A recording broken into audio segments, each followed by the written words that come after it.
Ahí estamos con las banderas de Puerto Rico, Colombia, Honduras, Dominicana, Venezuela, Argentina, Uruguay, Chile, Colombia, Honduras, República Dominicana, Nicaragua, El Salvador, México. Arriba, arriba, arriba, arriba, arriba, transmitiendo en vivo Puerto Rico, Cuba. Estamos aquí. Mira, mira, casa llena. Casa repleta, mostrame, director, lo que está pasando aquí en la calle Broadway. Desde Anaheim, California, que no aflojen ese aplauso. Hay fiesta en la casa de Dios. Bendito eres. ¡Qué lindo! ¡Qué algarabía! Descansen, batallón. Gracias a Europa, Asia, África, América, Oceanía que se conectan ahora. De verdad, de todos los continentes tenemos muchísima gente. Gracias a los que el miércoles se conectaron a nuestra jornada de ADN, de liderazgo explícito, que hasta ahora lleva casi 1 millón de vistas. Y si presumimos 2, 3 personas por dispositivo, son 3 millones de gente que han visto cómo trabajamos en River, qué queremos, qué no queremos, hacia dónde vamos. Así que gracias a todo ese apoyo de todo el mundo y gracias porque estuvieron ahí y porque firmes respaldan esta visión. Y nosotros felices, buenos días, buenas tardes, buenas noches, hemos cantado aquí, hemos adorado, ha caído la presencia del Señor, lo hemos sentido en el alma y en el corazón, y gracias a los que se conectan, hay mucha gente que se alimenta, ahora que estoy viajando mucho y me dicen, me lo encuentro con la gente en los aeropuertos, en los países, ¿a dónde voy? Dice, yo me alimento de River desde la pandemia, llevo 5 años recibiendo estas bendiciones, recibiendo este alimento, nutriéndome. Entonces, a mí me gusta saber que somos ese río tal cual Dios lo prometió en el 2020, que no se iba a detener, que empezaba un tiempo de cosecha, que hasta ahora no se ha detenido. Dios ha sido fiel. Y los que siembran también de todas partes del mundo, a los cuales siempre tratamos de mostrarle lo que se está haciendo.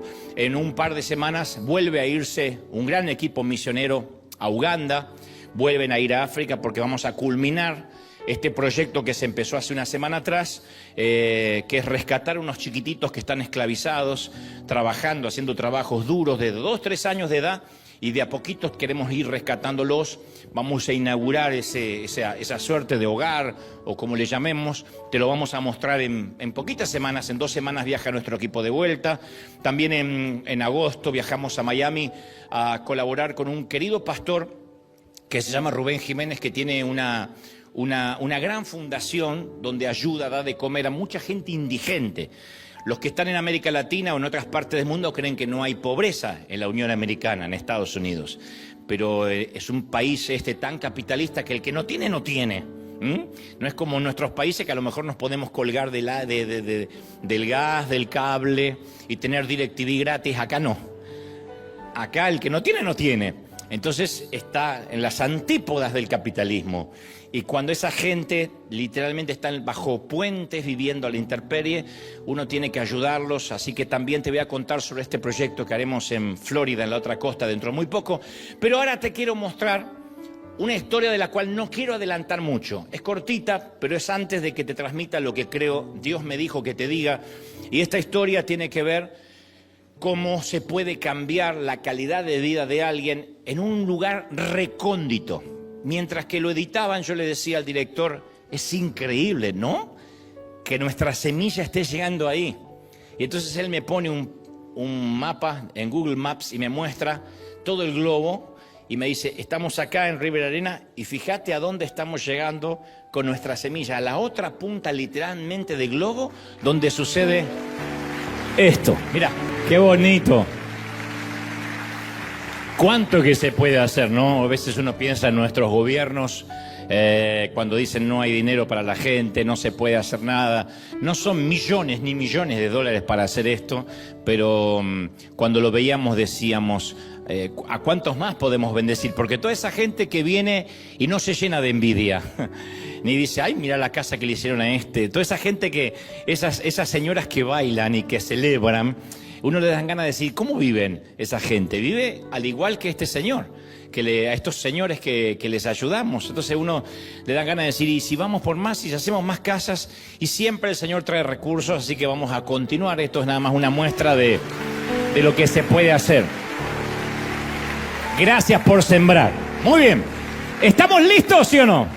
Los que tengan su celular tengan a bien ponerlo en modo avión, los que están en casa no, si no, no me van a poder ver. Y si algún chiquito se pone molesto, está la nursery o al teatro familiar para que puedan llevar a sus chiquitos. Y mientras tanto estamos listos y prestos para lo que Dios nos va a decir en este día. Mañana, tarde o noche, conforme, insisto, los usos horarios. Imagínate que eres un artesano que fabricas cestas, canastos de mimbre, y llega alguien para pedirte que le hagas una cesta especial para un propósito especial. De manera que entrelazas tiras de juncos, solapando una sobre otra, y luego cubres la cesta con una doble capa de brea y alquitrán para impedir que entre el agua. Sellas todas las grietas con la perfección de un artista, porque a eso te dedicas, te pagan la cesta y se la llevan. Y nunca más la vuelves a ver, pero tú haces muchas de esas en el transcurso de un día. Años después te enteras que tu sencilla obra de artesanía salvó la vida de un niño llamado Moisés, elegido por Dios para ser el mayor libertador de Israel. Otro ejemplo, en la misma línea narrativa. Imagínate que hubieras vivido hace siglos atrás en una ciudad llamada Belén, y un grupo de pastores está preocupado por las bestias salvajes, por los leones que atacan continuamente y sin piedad los rebaños. Entonces los pastores te piden ayuda para que le fabriques un arma rudimentaria que no cueste mucho, algo lo suficientemente pequeño para poder llevarla consigo, pero lo suficientemente fuerte para derrotar a estos depredadores. De modo que tensas un trozo de lana tejida entre dos tiras de cuero y te sientes orgulloso de tu producto final. Tu nombre nunca se va a mencionar como el creador de esa arma, pero esta onda va a entrar en la historia y será famosa gracias a un adolescente llamado David al usarla para derribar al gigante Goliat. Tercer ejemplo, unos 1000 años después, en esa misma ciudad, imagínate que eres el dueño de una sencilla posada, el gobierno ha exigido que todas las familias deben regresar a su lugar de nacimiento para registrarse en un censo. De pronto llaman a tu puerta y aparece un hombre junto a su esposa embarazada, sentada sobre un asno. Ella está a punto de dar a luz, en cualquier momento te piden una habitación, por muy buena disposición que tienes, no tienes ninguna libre. Entonces le ofrece lo único que te queda, un establo, donde resguardas a tus animales. Dice, no es lo mejor, no es lo adecuado ni utilitario para una mamá parturienta, pero es todo lo que puedo ofrecer para que no se queden a la intemperie. Obviamente no te imaginas que acabas de proporcionar el lugar donde va a nacer el Salvador del mundo. Y tu establo, tu humilde granero, será recordado en todo el mundo durante cada fin de año, cuando el mundo celebre el natalicio del bebé Jesús. Cuarto ejemplo, eres una mamá previsora que vives al pendiente de tus hijos. Resulta que uno de ellos, que tiene promediando 11 o 12, quiere ir a la montaña con un par de amigos a escuchar lo que va a decir el hijo del carpintero. A decir verdad, no te gusta demasiado lo que están diciendo acerca de este rabino que dice ser el Mesías, pero mejor que tu hijo quiera escuchar mensajes edificantes antes que se ande juntando con los vaguitos del barrio. Así que lo dejas ir, pero antes de salir le dices que no se vaya sin llevarse algo para comer, una manzana o algo. Dice, mejor te preparo una vianda por si te da hambre, de modo que le preparas una pequeña canastita con 5 panecillos, 2 peces pequeños que sobraron de anoche, y dice, bueno, algo es algo, por lo menos para engañar el estómago. Lo que no imaginas es que tu vianda va a ser el catalizador de un milagro de multiplicación que va a alimentar a miles de comensales. Y por último, te toca vivir en esa misma época, tu único trabajo e inversión es un humilde y sencillo burro, tienes un burrito, no es mucho, pero le sacas algo de dinero porque de tanto en tanto podrías pensar que cuando crezca lo vas a rentar, haciendo viajes a modo de Uber burro o burro Eats, llevando comida. Y un buen día aparecen unos tipos y lo piden prestados alegando que eso es lo que manda el Señor. Y tú lo prestas. Resulta que tu querido burro resultó ser parte de una profecía dada hace 400 años atrás por un tal Zacarías. Ni te imaginabas eso, lo único que sabías es que tenías un burro, como tanta gente. No sabías que ese burro era profético. Zacarías dijo: alégrate mucho, hija de Sión, da voces de júbilo, hija de Jerusalén, porque tu rey vendrá a ti, justo y salvador, humilde y cabalgando sobre un asno, sobre un burro, sobre un pollino, hijo de asna. Ahora, ni siquiera te imaginas que los 4 evangelistas van a contar la historia de tu burro. Es más, un predicador argentino lo va a mencionar dentro de 2025 años. Yo llamo a todo eso ser parte del viaje de la profecía. En el primero de los casos, como cualquier día normal, apenas construiste una cesta, pero fuiste parte de la profecía de Moisés. En el segundo caso, solo fabricaste una onda y cuando lo hacías nunca soñaste que ese arma iba a liquidar a un gigante. En el tercer caso, prestaste tu establo como una contingencia, como un plan B, sin imaginar que ahí nacería el mismísimo Hijo de Dios. O le preparaste una vianda a tu hijo, como cualquier día común, o accediste a prestar tu burro sin saber quién lo iba a montar. En todos los casos fuiste el eslabón esencial de una profecía. La pregunta hoy es: ¿seríamos hoy capaces de reconocer si es que estamos siendo parte de un momento trascendental y profético? ¿O se nos pasaría por alto? Esas situaciones que a veces parecen triviales, nimias, inocuas, pueriles, chiquititas, ¿son producto de la coincidencia o de la providencia divina? La pregunta es: ¿Dios ordena y dirige cada uno de nuestros pasos? ¿O será que vamos abriéndonos camino aleatoriamente a medida que avanzamos? El gran cantautor y poeta español Joan Manuel Serrat escribió una de sus trovas más famosas: caminante no hay camino, se hace camino al andar. Pero yo, a diferencia del nano Serrat, yo estoy seguro que en los hijos de Dios no se viven accidentes fortuitos, sino que vivimos designios divinos. Todo giro del destino forma parte de la danza que originalmente diseñó Dios para nuestras vidas. Entonces, a ver, en el algoritmo de Dios se incluye el libre albedrío. Todos podemos hacer con nuestra vida lo que queramos, elegir el bien o el mal, pero yo creo que si estamos atentos al centro de su voluntad, podemos ser parte de un viaje profético si es que vamos por la vida con los ojos abiertos. Génesis 50:20 relata que cuando después de 17 años José se reencuentra con los hermanos que lo habían vendido como esclavo, que de hecho habían tratado de matarlo, él no se puso en víctima. Él dijo: es verdad que ustedes pensaron hacerme mal, pero Dios transformó ese mal en bien, para lograr que hoy yo esté donde estoy, para lograr esto que están viendo, salvar la vida de mucha gente. O sea, él entendió que ni siquiera las pérdidas, la gente que se te levanta en contra, las familias disfuncionales, son parte de un ataque diabólico, sino que son permitidas por Dios para un propósito profético.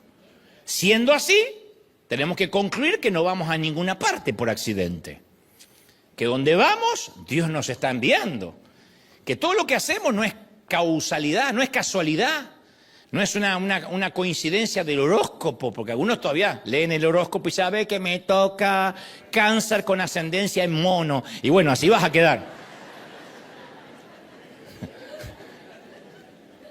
Entonces, donde estamos ahora, Dios nos puso ahí. Entonces, Él tiene un propósito para que estemos en cada lugar. Cuando empiezan estuve hablando mucho durante las semanas pasadas acerca de las frustraciones que uno tiene, los temores, cuando uno escucha determinadas noticias y uno empieza a preguntarse: ¿será que hice bien? ¿Tendría que yo haber venido a este país? ¿Debería haberme quedado? ¿Debería haber salido? ¿Debería haber hecho tal cosa? ¿No debería haber entrado? Hay muchas cuestiones que se las preguntan también los países que están en litigio, en guerra, en problemas bélicos. ¿Será que este era el momento? ¿Yo tenía que haber hecho eso? Cuando uno empieza a hacerse esa serie de preguntas, uno tiene que concluir que tal vez no estemos justo donde queríamos estar, pero donde estamos, Dios tiene un propósito para que estemos en este sitio, ¿sí? Dios quiere que estemos justamente ahí. Entonces, a ver, esto es muy sanador. Cada momento de nuestra vida, el entorno que Dios permitió, la crianza que Dios permitió, la familia que conocimos, todo tiene un propósito. Aún las disfunciones que podemos tener cerebrales o físicas. Si la Biblia dice que Él nos elige desde el vientre de nuestra madre, creo que adrede se mete en el vientre materno y suelta alguno que otro cablecito. Para que algunos de nosotros no tengamos todos los patitos en fila, porque hay un propósito con ese patito que falta. Hay un propósito con ciertos síndromes. Es ahí cuando uno conoce las limitaciones que empieza a tener habilidades compensatorias. Uno dice, bueno, me faltó esto, pero puedo compensarlo con esto otro. Puedo desarrollar un talento, un don de servicio a partir de las carencias. Cuando uno entiende que toda nuestra vida tiene un propósito, trae sanidad al corazón, nos quita culpa. Toda nuestra generación está siendo marcada por promesas proféticas. Los que estamos viviendo con ojos abiertos lo estamos viendo, otros no. Otros se casan, se dan en casamiento, como dice la Biblia, compran, venden, hacen transacciones y no se dan cuenta el tiempo profético que vivimos. Pero Dios nos está permitiendo presenciar como testigos oculares un despliegue de acontecimientos que los profetas antiguos, los profetas de antaño, solo vieron en visiones y sueños. Pero en ocasiones, a veces todo el tedio que nos rodea, la rutina de la vida, impide que podamos ver el propósito de Dios. Y decimos, ¿qué propósito Dios va a tener conmigo? ¿Qué profecía? Yo no hago un canastito ni para Moisés ni para nadie. ¿Qué profecía va a haber conmigo? No nos damos cuenta. Y yo tengo la seguridad que hay mucha gente aquí, y mirándome, que está en medio de un viaje profético, pero todavía no se dio cuenta. No se dio cuenta que es parte de una profecía. Y ahora estás escuchando este mensaje por alguna razón. Hay veces que al ignorar el plan de Dios, el plan que Él tiene y diseñó para nosotros, hace que pensemos que lo que estamos viviendo no tiene sentido. Hay de la gente que dice, yo me levanto, hago café, me subo a la autopista a trabajar, al freeway si es aquí, o me meto en el tránsito, vuelvo a la noche tarde, vuelvo más muerto de lo que me levanté. A mis hijos los veo crecer en la cama porque me voy y están durmiendo, vuelvo y están durmiendo. A mi suegra, gracias a Dios, no la veo porque vive lejos y no todo es malo en la vida. Pero hay mucha gente que se ha adormecido en un letargo espiritual, en un sopor, que no logra ver lo que Dios está obrando, no lo logra ver. El mayor ejemplo de esto, meditaba esta semana, es Saúl. Saúl es una de las personas menos predicadas de las Escrituras, pero no eso lo hizo o lo hace menos ungido por Dios. Antes de que se supiera que sería el primer rey de Israel, ocurre algo muy particular con él. En ese entonces era un jovencito, Saúl, que vivía en la casa de su padre, cuando su padre un buen día le encarga una tarea doméstica. No era una misión, era una tarea doméstica. Podía haberle dicho que saque la basura, que ordenara su habitación, pero en su defecto le dijo que se le habían perdido 3 burras. Le dice, hijo, se me perdieron 3 burras y tienes la tarea de encontrarlas. Tal vez lo vio sin hacer nada y le dijo, le voy a dar un trabajo a este para que no esté todo el día en el celular, que no existía todavía, pero no sé con qué estaría perdiendo el tiempo. Y Samuel 9:3 relata, dice, toma ahora contigo a alguno de los criados, le dice el papá, levántate, así que le da la pauta de que Saúl estaba en la cama tirado, levántate y busca las asnas y las burras que se me han perdido. Si Saúl era el típico adolescente, probablemente revolvió los ojos, suspiró fuerte para dejar en claro que él, como plan del día, no tenía el buscar burras. Pero Saúl no tenía ni idea del destino que Dios tenía para él. Ni siquiera se imaginaba que la tarea doméstica o que la misión, busca burras, terminaría con que él sería ungido como rey de Israel. Él no se imaginaba que ese día que iba a buscar burras iba a culminar con un propósito divino. No sabía que esa mañana era el comienzo de un viaje profético para toda una nación que terminaría produciendo un Mesías. Saúl solo creía que estaba haciendo lo que tenía que hacer. En este caso, que obedecía al molesto padre y que estaba haciendo otra sencilla tarea más. Lo más probable es que dijo, ¿por qué no lo mandas a mi hermano? ¿Qué tengo que ver con las burras? ¿A quién le encargaste las burras? ¿Andá a buscar al que se les perdió?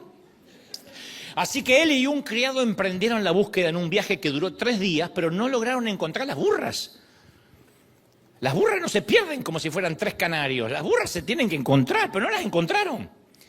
De modo que Saúl, ya listo para rendirse, le dice a su compañero, mira, volvámonos, porque mi papá capaz que ya se olvidó de la preocupación de las burras. Ahora debe estar intranquilo por nosotros, por los 2 burros que nos perdimos. Pero el criado tiene una mejor idea, le dice, mira, no volvamos con las manos vacías. En esta ciudad hay un varón de Dios llamado Samuel, que es un hombre insigne. O sea, es un vidente, le decían vidente en ese momento a los profetas, un varón insigne, impoluto, confiable. Y lo que él dice, sin duda acontece. Me dijeron que es un profeta que la pega siempre. Vamos a verlo y quizá nos dé las coordenadas en donde se perdieron las burras.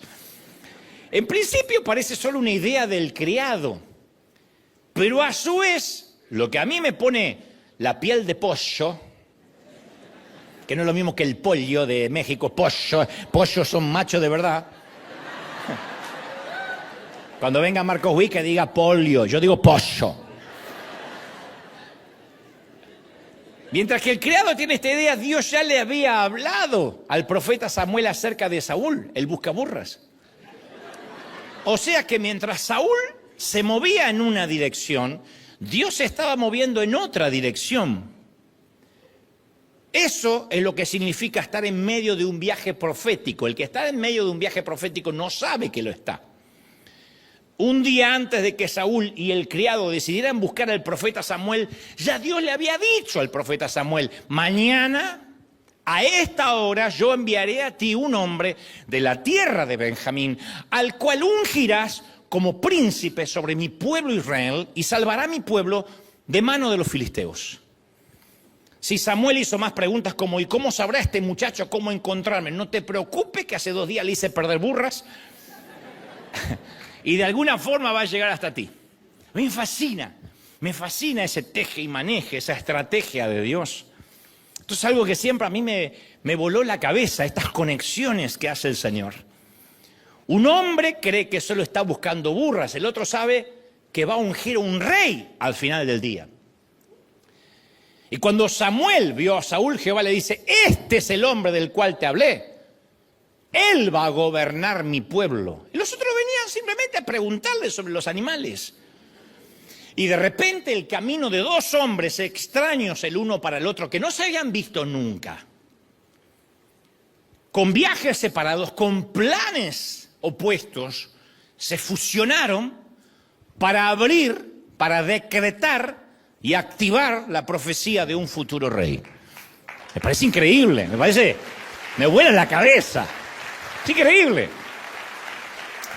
Esto es lo que me asombra del modus operandi de Dios. Me fascina cuando Dios hace esas cosas. Siempre hay un propósito de Dios escondido por debajo de la mesa, y este es el título, por si alguno creía que tenían que ver con Mickey. Por debajo de la mesa, cantaba. Es imposible no tararearlo cuando uno lee, pero eso es lo que había por debajo de la mesa, por debajo de lo que nosotros vemos en la superficie. Lo que nos toca atravesar ahora mismo, lo que el enemigo, quiero que prestes atención a esto, lo que el enemigo está intentando usar para destruirnos, puede que sea exactamente lo que Dios use para llevarnos donde debemos estar. Lo que el enemigo cree que va a usar para destruirnos es justamente la herramienta que Dios va a usar para llevarnos a un nuevo nivel. En el caso de Saúl, Dios usó una pérdida para dirigirlo a una dirección profética y un destino divino. Esta mañana, este muchacho salió a buscar burras y regresó a la noche con un reino, con un destino profético. No regresó con las burras, regresó con un reino. Y en muchas ocasiones lo que nos falta en la vida, yo no sé qué es lo que te falta, a todos supongo que carecemos de algo, pero eso que nos falta es la razón misma que nos va a llevar a encontrarnos con el plan perfecto de Dios. Hay una pérdida, hay algo que nos va a faltar y que nos está faltando, que nos va a conducir a un nuevo destino. Siempre es así. Muéstrame lo que te falta y yo te voy a mostrar que estás dentro de un viaje profético. Hay gente que dice, yo no tengo respuesta a mis oraciones, yo quiero estar mejor en mis sentimientos, mejor en mi pareja, o quiero tener pareja, o necesito tener una casa propia, o hace años que estoy rogando por mi estatus legal, y de repente hay como un stop, y pensamos e interpretamos que es el diablo o Dios ofendido y enojado, deteniendo la bendición. Sin embargo, lo que quiero que entendamos hoy es que si Dios detiene algo, si Dios hace que tus burras no aparezcan, es porque hay un destino profético esperándote a la vuelta de la esquina. ¿Lo crees, sí o no? Entonces, esto lo voy a decir una sola vez y el que tiene oídos que oiga, dijo el Señor. Hay cosas que es necesario que perdamos para poder encontrarnos en medio de una asignación divina. La vida de los que seguimos al Señor está llena de serendipias. Una vez hablé de esto. La serendipia es un descubrimiento valioso que se produce de manera fortuita, de manera accidental. El término serendipia deriva del inglés serendipity o serendipity. Es un neologismo acuñado a partir de un cuento persa que se llama Los tres príncipes de Serendip, en el que los protagonistas solucionaban problemas muy complejos a través de increíbles casualidades.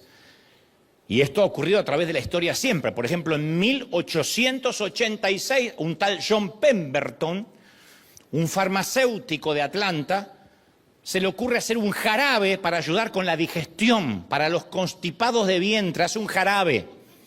Y su contador lo prueba, le gusta, y muy rápido, porque le ponía un supositorio a una liebre, este contador, de lo rápido que era. El contador se llamaba Frank Robinson. Dijo, yo estoy constipado, dame un poquito del jarabe. Registró la marca con el nombre de Coca-Cola, fundando además la compañía. Lo mismo pasó con el marcapasos, con el plástico, con la dinamita, con el horno microondas, los fuegos artificiales, la penicilina, el cognac, la radioactividad, el caucho, los rayos X, la plastilina. Todo fue descubierto de manera casual e inesperada. Nadie dijo, voy a inventar la penicilina. Ocurrió de manera casual. A eso se llama una serendipia. Es justamente un descubrimiento afortunado que se produce sin planificación, sin esperarlo. Es salir a buscar burras y encontrarse con una corona. Es encontrar algo bueno que no pensábamos ni siquiera que estábamos buscando. Y nuestro Señor siempre esconde un tesoro y una asignación inesperada detrás de cualquier día común. Cuando veas que hay un día común enlazado con otro día común y eso te parezca que simplemente es el collar de una vida ordinaria, recuerda que detrás de cada día común siempre se esconde, o puede que se esté escondiendo, un plan profético. Nuestro Dios es especialista en serendipias, especialista en que descubramos algo que no estábamos buscando. Uno va a las Escrituras y va a ver que Moisés no estaba buscando libertar a Israel. No dijo, qué lindo volver a Egipto un día, salir de este desierto y transformarme en el príncipe. No, él no quería eso otra vez. María, la adolescente, nunca dijo, ¿cómo me gustaría quedar embarazada sin que me toque mi novio? ¿Qué sé yo? Que me embarace el Espíritu Santo. Así las viejas chusmas del barrio tienen de qué hablar, me encantaría. Ninguno estaba buscando lo que encontró. Los propósitos alcanzan a la gente normal en días comunes y ordinarios. Otro ejemplo que me vuela la cabeza, Naamán. Hemos oído hablar de Naamán un montón de veces, general, comandante en jefe de las Fuerzas Armadas, el general de infantería de Siria. Pero debajo de su armadura tenía una gran enfermedad, lepra. Y para esos tiempos había en su casa una mujer israelita que habían capturado como esclava, a quien el único derecho que se le otorgaba era la comida. y dudo que tuviera un buen trato, era una esclava. Seguramente estaba harta de trabajar como esclava, sin paga, solo por la comida y el techo. Y yo sé que hay gente aquí que quizá ahora mismo se siente identificado al pensar que está trabajando en un ámbito que no te gusta, rodeado de una actividad que no es la que te gustaría envejecer, con la cual te gustaría envejecer. Me refiero a aquellos que tienen que trabajar en sitios desagradables. Hay algunos que tienen la providencia de hacer lo que les gusta. Otros tienen que capear la tormenta. Y eso también requiere el doble de dignidad. Hay gente que dice, yo en mi país podría ser, si tan solo homologara mi título, yo sería ingeniero, arquitecto. Acá tengo que, con el mayor respeto que me merece cualquier oficio, pero tengo que hacer algo que está inferior a mi capacidad. Pero hay que capear la tormenta, hay que parar la olla, como se decía en mi país. Hay que poner pan en la mesa y no se le hace asco al trabajo, pero caramba, que es difícil levantarse los lunes por la mañana, la gente que trabaja fines de semana, los que tienen que limpiar suciedades ajenas, soportar encima el maltrato de los jefes que nos subestiman por el color de piel, por la raza, por el estatus legal. Y en tu interior muchas veces dijiste, lo que daría porque Dios me saque en medio de esta mugre. Lo que daría porque Dios me lleve a un nuevo nivel. Y el Señor muchas veces nos dice, no, estás en un viaje profético. No te voy a quitar de ahí, porque eres sal, pero no para estar dentro del salero. Eres luz, pero no para estar en el día del sol. Eres luz para iluminar en la oscuridad. Eres parte de un viaje profético. Ahí te quiero. Y esta mujer se acerca esta esclava se acerca a la mujer de Naamán y le dice, la historia está en el segundo libro de Reyes 5:3, le dice, ojalá el amo fuera a ver al profeta, a un compatriota mío que vive en Samaria, él lo sanaría de su lepra de manera instantánea. Ahora, no era obligación de la esclava tener que predicar, ni tener que hablar con la mujer de este mundano. Podía haber dicho, está bien, que pague con lepra, no me pago nunca, no me da vacaciones, que pague con lepra. Este sirio era un enemigo del pueblo de Dios. Pero yo pienso que ella dijo, capaz que todos estos años Dios permitió que yo fuera esclava para este momento profético. Aunque nadie sepa jamás mi nombre, sea la esclava de Naamán, capaz que en miles de años se va a hablar de mí, como la conexión que Dios usó para que Naamán fuera sano de su lepra. Ella habló e iluminó la vida del hombre, era esclava. Pero mientras que ella hacía el trabajo de la esclavitud, Dios estaba haciendo algo por debajo de la mesa que era parte de un plan subterráneo, un plan divino.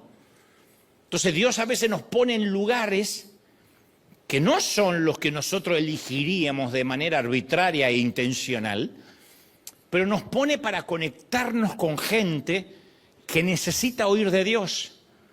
Yo conozco hasta muchos creyentes que han estado una temporada internados en el hospital. Ninguno diga amén porque nadie lo quiere, pero... Y después salieron y dijeron, el tiempo que más prediqué es cuando estaba en esa habitación con otros 4 o 5 que no se podían mover y me tenían que escuchar. Y les predicaba y tenían que escuchar y después la señora de enfrente no la venía a visitar ni el hijo ni el nieto y estaba sola y le empecé a hablar de Dios. Entonces a veces Dios permite una temporada en lugares álgidos porque hay un viaje profético. Habrá un momento en el que hallaremos gracia y favor y entenderemos por qué Dios permitió lo que hoy está permitiendo.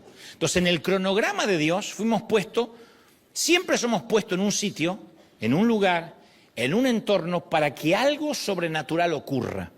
Somos el átomo que explotará en el momento indicado, el gen que se va a activar en el lugar que Dios lo ha puesto en la hora y fecha que Él así designó. Entonces, en algún instante alguien va a encontrar un milagro de Dios porque nosotros estamos allí. No tenemos que tener la premura de predicar todos los días, porque a veces Dios nos pone en un sitio y nos hace cerrar la jeta hasta un momento indicado. Dios sabe que así como José en Egipto, como Daniel en Babilonia o como esta sirvienta judía, diremos una palabra que cambiará el destino de alguien o quizá una nación entera. Hay órdenes divinas que se dan en el ámbito espiritual y nosotros somos parte de esa orden profética. Eso a mí me vuela la cabeza. En los últimos años me ha volado la cabeza. Yo digo, Señor, ¿será que somos parte de una profecía que cuando, por ejemplo, la Catedral de Cristal, para los que conocen la historia, hace 16 años quiebra, que no tiene nada que ver con nosotros, quebró porque los gringos que eran dueños le hicieron quebrar o permitieron que ocurriera, o Dios en su defecto lo permitió. Nosotros éramos simplemente un departamento hispano de la Catedral Anglo. Y cuando esa catedral quiebra y nos dicen, váyanse, busquen un lugar donde congregarse, y estuvimos 3 años dando vuelta por hoteles, por parques públicos, yo digo, ¿será que ya ahí se había activado la profecía? Dios decía, desde el 2020 que va a haber una pandemia, River va a ser una suerte de arca que traiga no solo palabra, sino bendición y recursos para el mundo. Y lo tengo que formar. A mí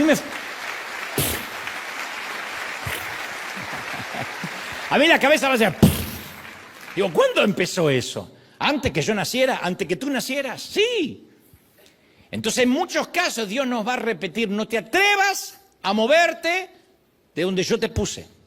Hay lugares estratégicos que no los entendemos, porque hiede a basura, tenemos que ensuciarnos las manos con las almas de los hombres, pero Dios también sabe que fuimos entrenados para estar ahí. Ahí hay gente aquí que es culturalmente bilingüe y no hablo de idioma terrenal, porque bilingüe creo que son todos. Aparca la troca, te llamo para atrás. Chécate esto. Todos hablamos en Spanglish. Algunos hablan bien el inglés y otros hablan el inglés. Pero yo hablo de ser culturalmente bilingües, de poder cambiarse el sombrero sin condonar el pecado. Cambiarse el sombrero es una expresión gringa cuando uno puede decir, bueno, ahora estoy, en mi caso a veces tengo que fungir como conductor de radio, de televisión, como predicador. Lo que hago es cambiarme el sombrero. Entonces trato de no mezclar una asignación con otra, una profesión con la asignación divina. Esto demanda que uno tenga un clic, algo que pueda cambiarse, una suerte de ser bilingüe culturalmente. No significa condonar, compartir el pecado. Pero hay mucha gente aquí, si acaso todos o la mayoría, que los lunes tienen que hacer clic. Y no pueden llegar al trabajo, a la oficina, al empleo diciendo, aleluya, me agarró la chiripiorca el domingo. Tienen que... porque te echan.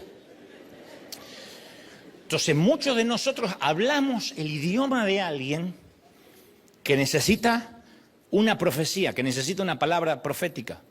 Esta sirvienta hablaba el idioma sirio porque se pudo comunicar y decirle, yo tengo la sanidad para tu esposo.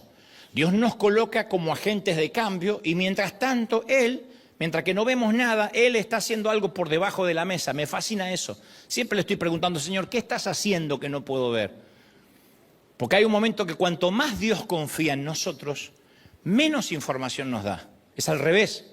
Uno cree que los más ungidos, los que más oran, son los que más plano completo tienen de Dios. Y no. Dios dice, estás en un nivel donde una sola palabra te basta. ¿Cómo lo sé? Porque siempre he tenido, bueno, no siempre, pero por muchos años he tenido gente a mi cargo. Y tengo gente a la cual puedo decir, hey, fulanito, anda para allá. Guille, andate a Cuba. Dale, listo, pastor. Y a veces le explico en el camino mientras que va a Cuba, ni sabe ni para qué va. Pero hay otro que le tengo que hacer un mapa con manzanitas.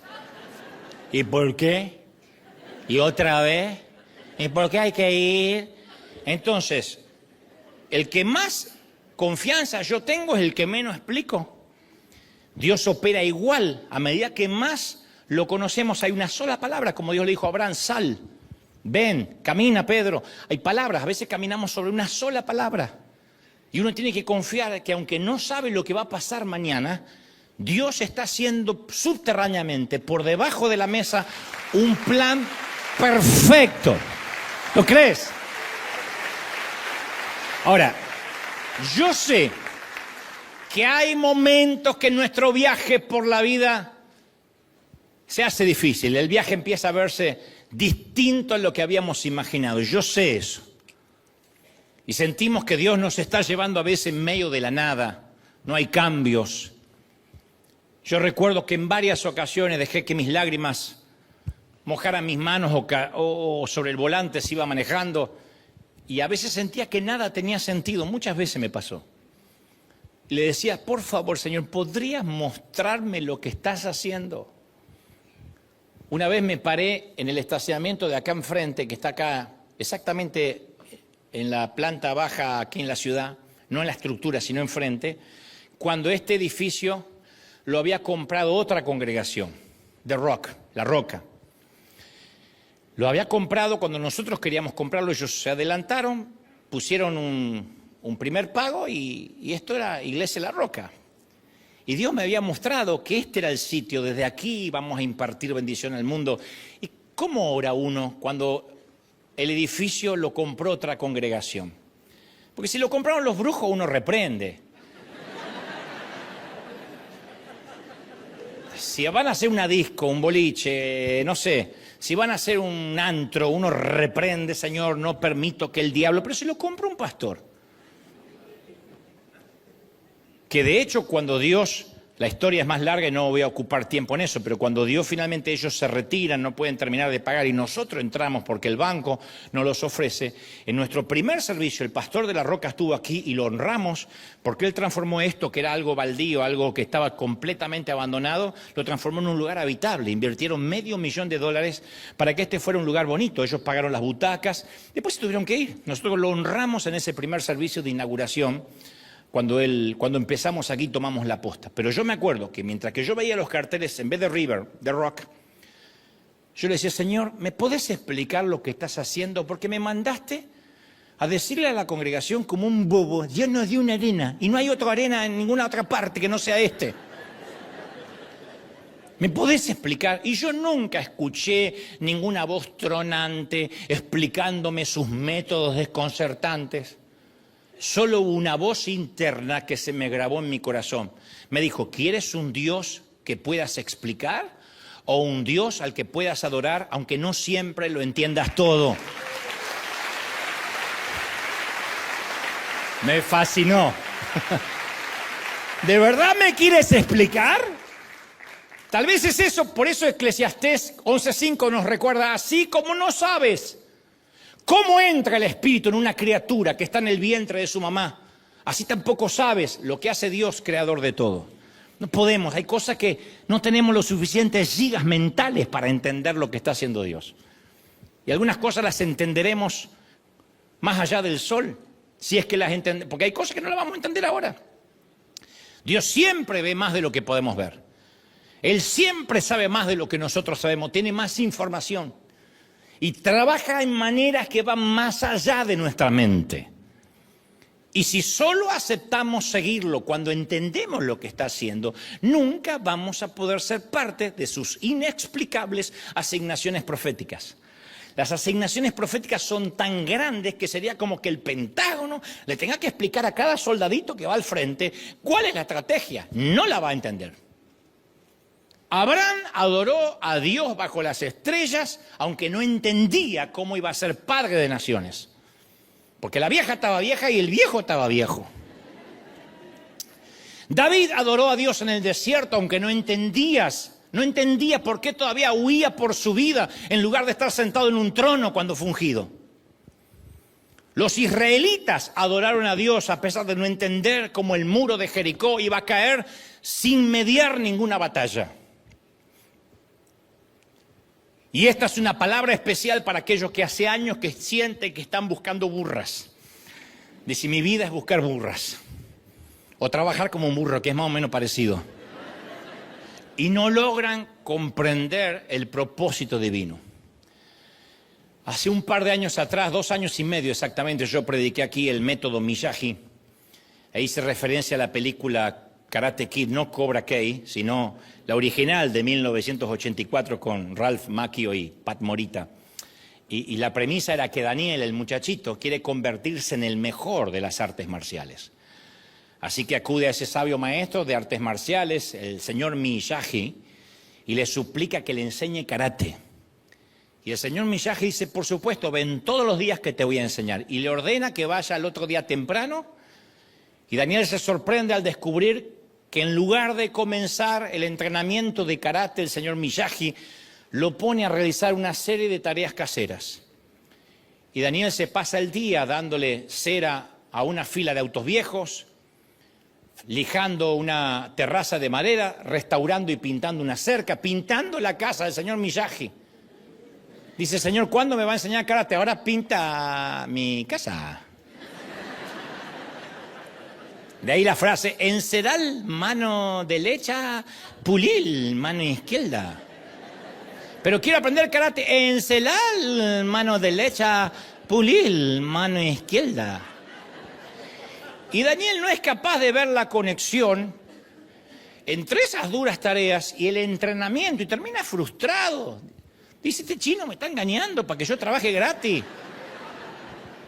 No me está enseñando nada de karate.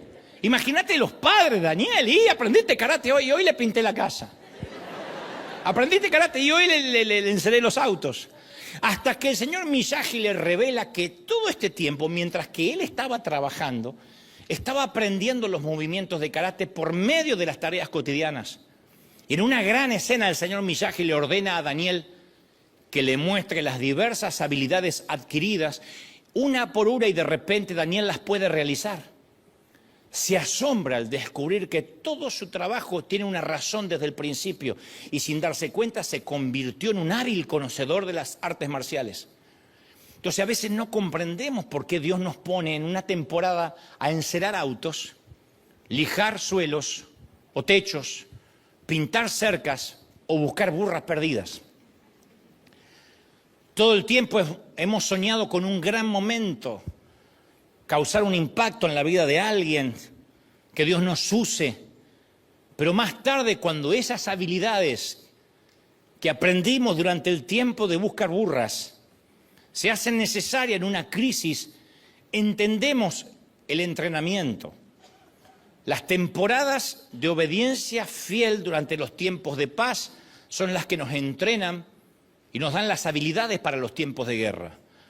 Nos preparan para resistir durante la maratón.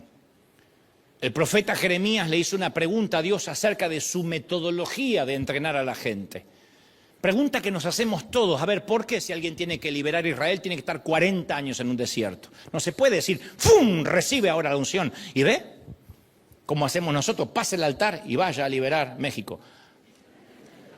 ¿Por qué no se puede hacer eso? Ven aquí, reciba la unción para liberar Venezuela. ¿Por qué no hacemos eso? ¿Por qué Dios se tarda años? ¿Por qué Dios mete a José en un pozo y después del pozo como esclavo y después de como esclavo en la casa de Potifar y después en la cárcel para que llegue al trono? Jeremías le dice, Señor, no entiendo tu metodología, tardas mucho tiempo para mi gusto. Y Jeremías 12:5 está la respuesta de Dios y le dice, si los que corren a pie han hecho que te canses, ¿cómo vas a competir contra los caballos?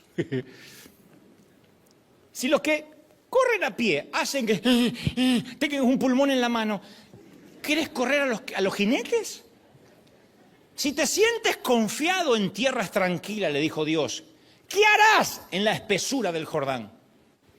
Entonces, si algún día queremos operar en un alto nivel de rendimiento, primero debemos pasar por una gran temporada de entrenamiento, no hay otra. Obedecer en hacer las tareas fáciles, correr a pie, ir a campo traviesa, sin tener que detenernos cada 5 segundos para recobrar el aliento, es parte del entrenamiento para lo que va a venir. Mira, todo lo grande, todo lo que Dios va a hacer grande, nos lleva primero a un entrenamiento chiquito. Todo lo que David aprendió para ser en Sión como rey, él siempre se remitía a lo que hacía mientras cuidaba las ovejas de mi padre. Dios lo entrenó en los riscos salvajes, entrenando junto a ovejitas, peleando con osos y leones. Dios lo entrenó ahí para que él pudiera desde matar al gigante y enfrentar y ser un estratega de grandes batallas, un estratega de grandes batallas. Entonces hay cosas que pueden sonarnos como estoy buscando burras, aguantando a un jefe pésimo, a un compañero de trabajo que tengo ganas de mandártelo, Señor, si no te lo llevas. Y decimos, esto es espiritual, es muy espiritual. A lo mejor Dios te está entrenando para ser pastor. Y aguantar gente. A lo mejor Dios te está entrenando para ser, no sé, misionero o empresario. Pero hay toda una generación que sueña con competir contra caballos, sobrevivir a la espesura del Jordán, cuando ni siquiera ha podido correr a pie nunca. Quieren llegar ahí, pero no tienen el carácter para sostenerse ahí. Por eso a veces son largas las temporadas de entrenamiento, porque Dios mientras está preparando nuestro carácter por debajo de la mesa. Nunca hay un camino fácil para una asignación divina, nunca, nunca. Por eso tiene que haber un entendimiento de que si Dios nos está entrenando es porque estamos en un viaje profético, pero creo que todos tenemos, la mayoría, una comprensión defectuosa de los dones espirituales. Creemos que los dones son distribuidos por Dios un domingo por la mañana a una fila de cristianos esperanzados. Y los predicadores no ayudamos en esto, porque decimos, pase el altar y reciba el empoderamiento ahora. Y damos por sentado que es ósmosis, es magia, que no hay que hacer nada con ese don, que no hace falta que entrenemos, ya está, Dios me dio el don. Hay un montón de gente que dice, yo ya soy pastor, ya está, me abrí una iglesia. Otro dice, yo ya soy empresario, ya está, me abrí por mi cuenta. Y nunca tuvo disciplina para ser empleado y quiere ser su propio jefe. El jefe trabaja más que los empleados. Pero hay gente que quiere ser jefe para dormir hasta las 11. Y hay gente que cree que se le entrega el don totalmente desarrollado y listo para ser usado. Lo único que tiene que hacer es aceptarlo, ya está. Y sale a las naciones. Los dones son como los frascos de medicamento, viene con la etiqueta, agítese antes de usar. Y Dios tiene que sacudirnos bien para que seamos utilizables. Hay un viejo refrán que dice, o nos guía el timón o nos guían las rocas. Pero el entrenamiento no es una opción. O aprendemos por las buenas o aprendemos como hijos del rigor. Yo he hecho muchísimos trabajos que no tenían nada que ver con mi asignación, ni con lo que quería, ni con lo que me gustaba. Pero hoy viéndolo, trazando la línea de puntos hacia atrás, me doy cuenta cómo Dios trabajó en mi carácter. Trabajó más en mi carácter que en mis dones que ya estaban, o en mi pasión que ya estaba. Pero yo tenía que desarrollar el carácter, la sujeción. Yo fui criado en esa familia que fue criado de la mayoría de los de mi edad, que los padres, ¿cuál era la explicación de un padre? Porque sí. ¿Por qué no puedo ir? Porque no. ¿Cuándo un padre debatió con nosotros? ¿Alguien tuvo una mamá con la que pudo debatir porque no te dejaba ir al cine de mi edad? No va porque se me acabó. ¿Por qué? Porque soy su madre. Se acabó. Y en todo caso, si mi mamá me explicaba algo, me lo explicaba en el aire. Me revoleaba una patada así, y mientras estaba en el aire, ahora entendió por qué. Y yo en el aire entendía, antes de caer. Ya entendía por qué. Y no preguntaba más. Entonces cuando fuimos, Dios me entrenó a obedecer de esa manera. Por eso me da gracia cuando las mamás modernas leen libros. ¿Cómo decirle no a tu hijo sin sentirte tóxica? Oh. Mi mamá era Chernobyl. Tóxica, envenenosa. Y yo aprendí. Entonces, aprendí la obediencia con pastores así. Uno de mis primeros pastores fue un pastor alemán, no un perro, un pastor nacido en Alemania. Que decía, no cante esa canción, es del demonio. ¿Dónde dice pastor? No le importa a usted. Porque Dios sabía que me tenía que entrenar. Encelar mano derecha, pulir mano izquierda. Entonces, para reproducir una col, o un repollo, o col, Dios se toma 3 meses. Para producir un roble, 50 años. Hoy tenemos que decidir qué queremos ser, o robles o coles. Si Dios va a darnos una asignación divina, va a llevar tiempo. Por eso insisto, hay temporadas que pueden parecernos comunes, usuales, ordinarias, pero es muy probable que estemos en medio de un viaje profético. Dios está haciendo muchas cosas detrás de escena, tras bambalinas que no podemos ver. Hay una canción que solemos cantar siempre que dice, aunque no pueda ver, Dios está obrando. Siempre estás obrando. Siempre Dios está obrando, aunque no lo pueda ver. Lo único que tenemos que hacer nosotros es fabricar la cesta, la honda, prestar el establo, el asno, preparar la vianda, buscar burras perdidas. Mientras tanto, Dios está activando una asignación tan grande que si nos las dijera, dejaríamos de buscar burras por el susto. Las asignaciones producen temor. Yo no creo en aquello que dicen, Dios me dio un don y lo estoy disfrutando desde que Dios me dijo que lo iba a hacer. O es algo que lo podrías hacer sin que Dios esté en la ecuación, o es algo tan sobrenatural que si no está Dios te da pánico. Las asignaciones que vienen de parte de Dios, o está fregado, mijo. Entonces nunca te preocupes por conocer a la persona correcta. Reúnete con Dios y Dios se encarga que conozcas a la persona adecuada en el momento justo. Siempre. Así funciona. Dios es especialista en serendipias divinas. Hay alguien que tiene lo que tú necesitas. Y tú también tienes que saber que hay alguien al cual tú vas a hacer la solución a su necesidad. Porque la oración es como esas balas que se disparan al aire, que uno nunca sabe cuándo esa oración va a volver a entrar en la atmósfera espiritual. Tal vez hay oraciones que hemos hecho que es respondida del otro lado del mundo antes que incluso terminemos de pronunciarla. O quizás como una cápsula de tiempo la respuesta se detiene y la respuesta, o mejor dicho, la oración se detiene y la respuesta aparece o se cristaliza años después. Mientras tanto Dios dice, busca burras, fabrica cestas. Pero de algo estoy seguro, nuestras oraciones no tienen fecha de vencimiento. Algunas oraciones van a ser respondidas después que hayamos partido en esta tierra. Juan Carlos Ortiz me decía, ¿sabes cuál es mi oración, querido?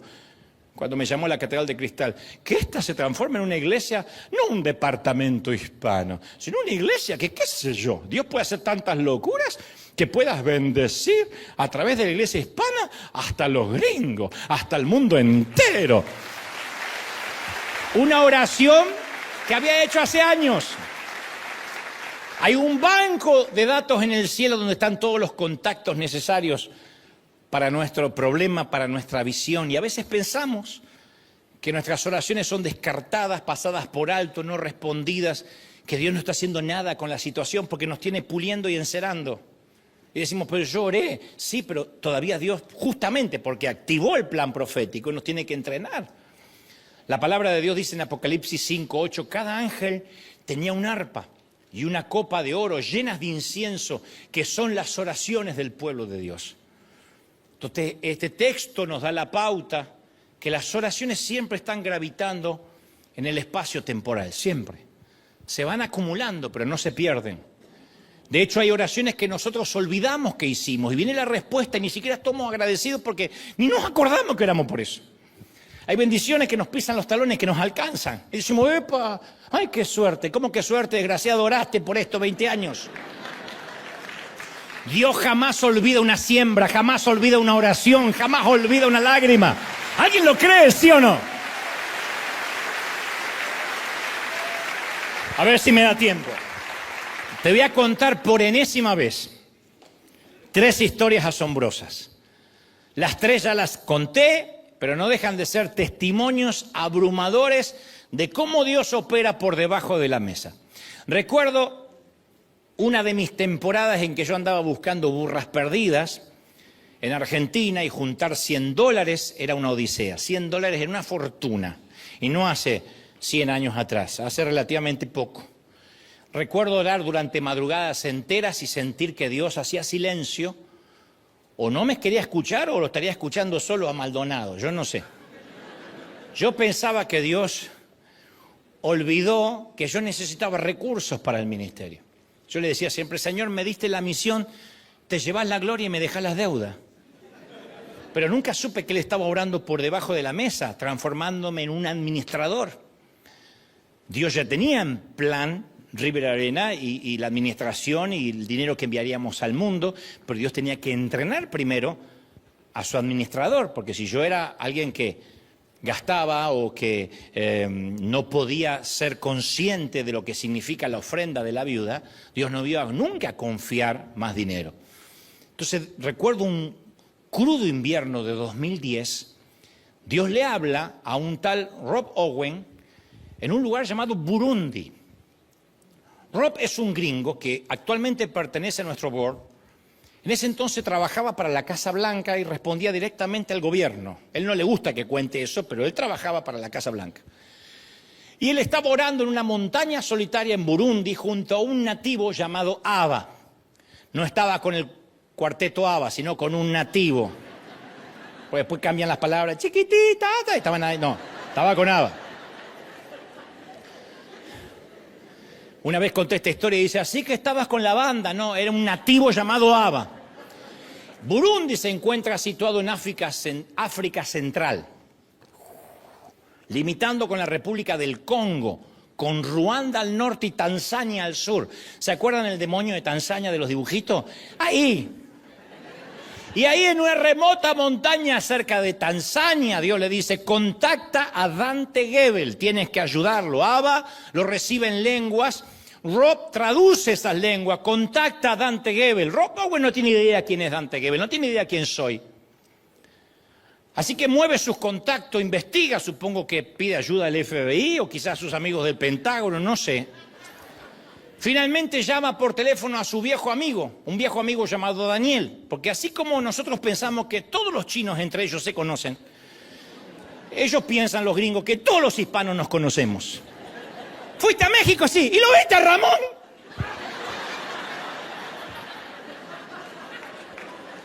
Estuve en Ciudad de México. Y sí, él vive ahí en México, en Tijuana. Ahí vive él. Ellos creen que somos un grupo que nos conocemos todos. Bueno, este gringo dijo, si es hispano, Daniel lo debe conocer. Daniel, ¿conocés de casualidad a Dante Gebel? Y Daniel dice, si es el mismo del que le hablamos, le estoy rentando mi casa en este momento. Y Owen termina invitándome a Israel. Recuerdo hasta el día de hoy conduciendo por una ruta serpenteante en Jerusalén, justo en el momento que casi atropella a un ciclista judío. Se da vuelta y dice, Dios me está diciendo, ahora me está diciendo por qué Él me habló de ti en Burundi. Se da vuelta y me dice, ¿sabes qué estoy sintiendo? Ahí es cuando casi sentimos que el ciclista muere. Estoy sintiendo en donarles $350,000 para comenzar el nuevo programa de televisión. Yo le dije, bueno, me da después, pero fíjate que vas a matar a ese hombre. Ahora, no puedes fabricar ese tipo de encuentros. Países distintos, culturas e idiomas diferentes. Nunca en la vida lo había visto. Rob, él tampoco. Le digo, ¿alguna vez me habías googleado antes de esa revelación? Dice, no, yo no busco hispanos. Claro, no es el ICE, no tiene por qué andar buscando hispanos. Pero el Dios que existe fuera de nuestras dimensiones espaciotemporales no conoce las limitaciones espaciales ni cronológicas. Entonces, para Dios, armar una cita divina en el otro hemisferio es como armar una cita divina con nuestro vecino de al lado. Otra historia asombrosa de los cientos que podría contarte. Caluroso noviembre de 2005 en un café de Buenos Aires. En noviembre hace calor en Buenos Aires. 2005. Mi productor de entonces de los eventos, Danny Peckerman, me dice, si al día siguiente no tenemos $500,000, se suspendía el evento que teníamos para los jóvenes en el estadio River Plate para 90,000 personas. En ese tiempo yo me dedicaba a buscar burras perdidas, también. Solo obedecía. Nunca había visto tanta plata junta. Así que le dije a mi productor, yo ya oré por eso. Me dice, no, querido, no hay que orar, hay que salir a buscarla. Le digo, es que yo no conozco a nadie, todos mis amigos son más pobres que yo. Aparte no tengo nada valioso para vender. Viste que hay gente que dice, podría vender mis obras de arte. Yo ni el perro podía vender. En ese momento que le digo, yo no tengo nada, solo oré. Suena mi celular de esos modernos de ese tiempo que eran con tapita. Y dice, hola, ¿eres Dante Gebel? Mira, yo no sé quién me dio tu número, mi nombre es Eduardo Efa. Y te estoy llamando de Manaus, Brasil. Manaus es la capital del estado de Amazonas, uno de los principales centros financieros empresariales de Brasil. Es como que me dijeron de Tanzania, no tenía la menor idea. Me dice, mira, no te asustes, no me conoces, yo sí escucho tus mensajes. Dios me hizo sentir que debo pagarte lo que debes, sea lo que seas que estés metido ahora o lo que estés haciendo. Le digo, ¿estás seguro? Porque estoy metido en una grande. Debo $527.000, $500.000 o mañana, si no los pagamos, no nos rentan un estadio. Y me dice, wow, ¿qué estadio? ¿Dios te dijo pagar o que te explique? Porque yo pensé que era una broma. Entonces Eduardo, a quien le mando un saludo, me dice, bueno, está bien, una orden es una orden. Así que ahí va a estar el dinero mañana. ¿Tienes cuenta? No, pero abro una. Dios cruza los abismos socioeconómicos mientras que nosotros pulimos y enceramos. Usted me dice, ¿y te llamó ese hombre? Nunca. Después nos hicimos amigos, platicamos, me invitó a reuniones de empresarios. Primera vez, dice, no sé ni cómo tengo tu número. Yo siempre pensé que era una broma hasta el día siguiente que entró $500.000 en una cuenta que acababa de abrir. Así como el llamado de Burundi. Nunca en la vida pensé que me iba a llamar alguien de Burundi. La tercera historia asombrosa de viajes proféticos, año 2002, hacíamos un show teatral evangelístico en un teatro llamado Astros en Buenos Aires. En aquel momento Argentina explotó financieramente, el dólar se disparó, entre otras cosas muy trágicas. La gente comenzó a salir a la calle con cacerolas, la silla presidencial era un sillón caliente, hubo 5 presidentes en una semana. Tuvimos que abortar el proyecto evangelístico, me quedó una deuda que debido a la devaluación y el valor del dólar se me cuadruplicó en una noche. Así que en medio de la vorágine de preguntas me dediqué a buscar burras, a tratar de juntar el dinero que era imposible, iba a tardar años. Y recuerdo que me llega en ese interín una invitación para ir a Colombia y sentí fuertemente que Dios me estaba enviando ahí. Fui a predicar en una iglesia pequeña en Colombia, recibí una ofrenda aún más pequeña que la iglesia. Y cuando uno tiene problemas financieros no puede pensar. Así que aquella noche yo llegué al hotel muy iracundo, al hotel de Bogotá. Llegué al lobby y estaba de muy mal humor porque sentía que eso era una interrupción. Yo no sabía que estaba en un viaje profético. Entonces un caballero se me acerca, me dice, Dante Gebel, y yo le digo, mire, le agradezco que haya venido hasta aquí, ahí en el lobby del hotel, era tarde. Le digo, yo necesito descansar, mi vuelo es muy temprano, mañana a Buenos Aires. Le di un apretón de manos. Presioné el botón, dije, lo que sea, en todo caso, me manda un mail o algo, yo me voy a descansar. No suelo ser descortés, pero estaba de muy mal humor, iracundo y descortés. Y me quería ir. Presioné el botón del elevador y el caballero me dice, usted no entiende, yo tengo que hablar con usted, sea como sea. Y se mete de prepo en mi elevador. Yo nunca olvidaré que apreté el piso 5 y el hombre solo tuvo 5 escasos pisos para presentarse y hablarme apurado. Me dice, mi nombre es Miguel Castellanos, Miguel Ángel Castellanos. Soy dueño de un banco, soy dueño de una red de casas de finanzas, una red financiera. El Espíritu Santo me ha intranquilizado y me ha dicho que le pregunte cuál es su deuda. La voy a pagar totalmente, sea lo que sea que esté debiendo. Obvio que apreté el piso 1 de vuelta. Y sentí de Dios de bajar a tomar algo en la barra del lobby junto al gentil caballero Miguel Ángel Castellanos, que te mando un abrazo. Primera vez que lo veía en la vida. Ese día supe, y Dios me dijo por fin, yo no soy deudor de nadie. Yo siempre estoy obrando. Si te mando y te asigno, te sustento. Escucha las palabras que el ángel le dice a Daniel, no tengas miedo, tu petición ha sido escuchada desde el primer momento que te dispusiste a humillarte ante tu Dios. Tan pronto, Daniel, como comenzaste a orar, Dios contestó tu oración. Esa revelación cambió mi punto de vista de la oración. Me inspiró a soñar a largo plazo. La respuesta, tu viaje profético ya comenzó antes que sea revelado a tus ojos. No importa que estés en plena temporada de buscar burras perdidas. Un día vas a salir a buscar burras por la mañana y vas a regresar con una asignación de reino. Cuando llegue el momento, Dios va a quitar el sello a nuestra oración y va a revelar la respuesta, siempre. Una de las imágenes más hermosas y poderosas de las Escrituras se encuentra en el Salmo 56:8. Toma en cuenta mis lamentos, registra mi llanto en tu libro. Registra mis lágrimas en tu libro. Y hay muchas clases de lágrimas. Las lágrimas que derrama la mamá de un pequeño que está en unidad de cuidados intensivos y que es demasiado chiquito para pelear contra la leucemia.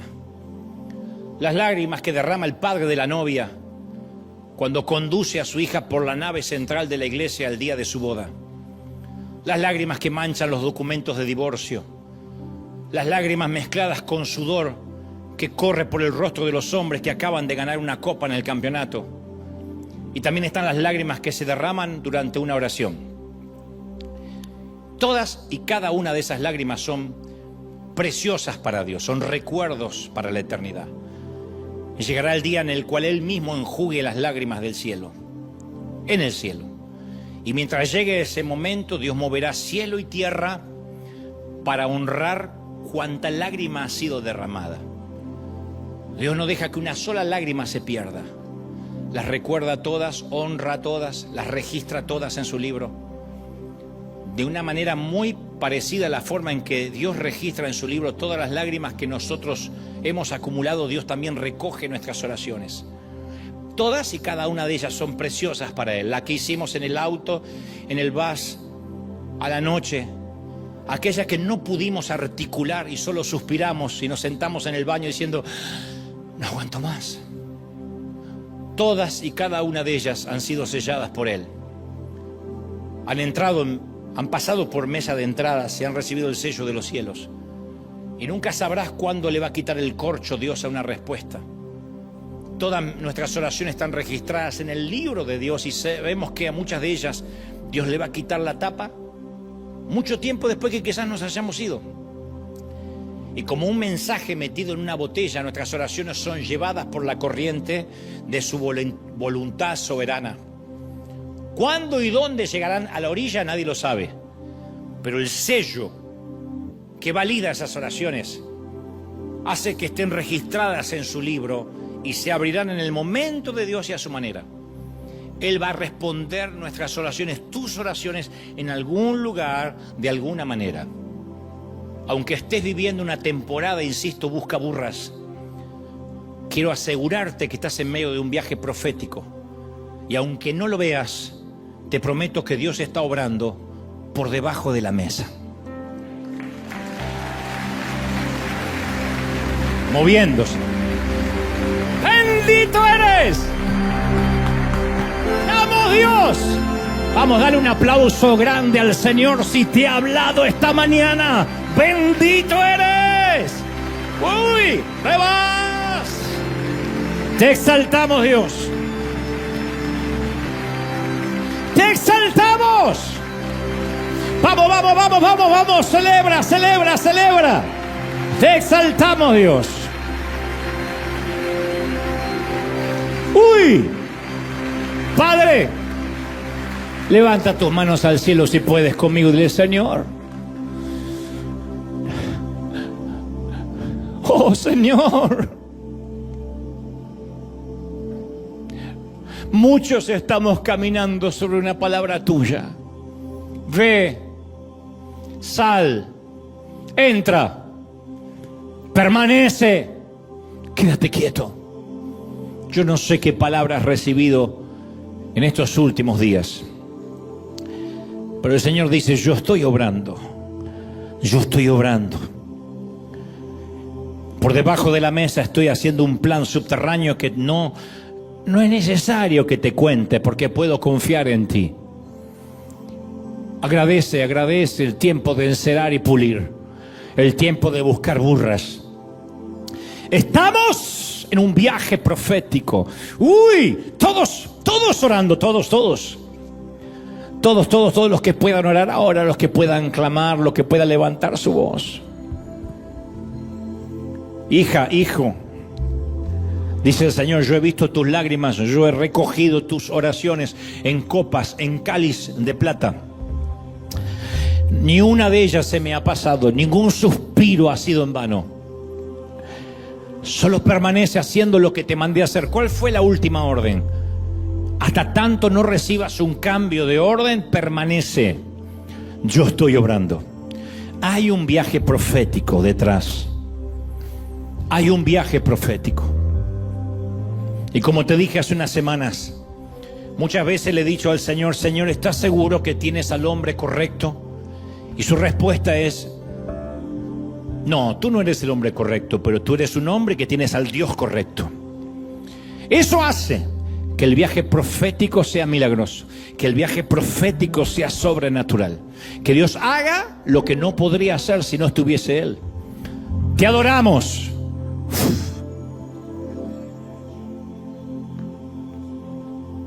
Te adoramos. Aquí nos vamos a quedar unos minutos más. A la gente de todo el mundo, gracias por estar, gracias por permanecer, gracias por soportar, por encerar, por pulir, por buscar burras, por los días comunes que te rodean, por no entregarte, por no rendirte. Gracias porque estuviste ahí y permaneciste esperando en el Señor. A los queridos pastores, consiervos, créeme que te entiendo.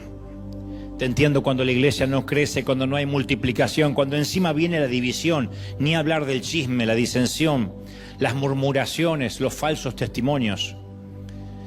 Y tú dices, Señor, ¿qué estás haciendo? Y Dios me dice que te recuerde, ¿quieres un Dios al que puedas explicar? ¿O un Dios al que puedas adorar, aunque no entiendas todo lo que está ocurriendo? Adora a Dios, aunque no sepas cómo caerán los muros de Jericó. Adora a Dios, aunque no tengas idea cómo ese cáncer se irá, si es que se irá. Adora a Dios, aunque tengas que agradecer por la enfermedad que no se va. Adora a Dios, a pesar de la crisis. Sé que es duro y es más fácil decirlo que vivirlo. Pero Dios sabe que este no es un sermón de escritorio. Lo he vivido, lo vivo y confío en el Señor y sé que hay algo subterráneo que no puedo entender y que solo tengo que confiar en el Señor.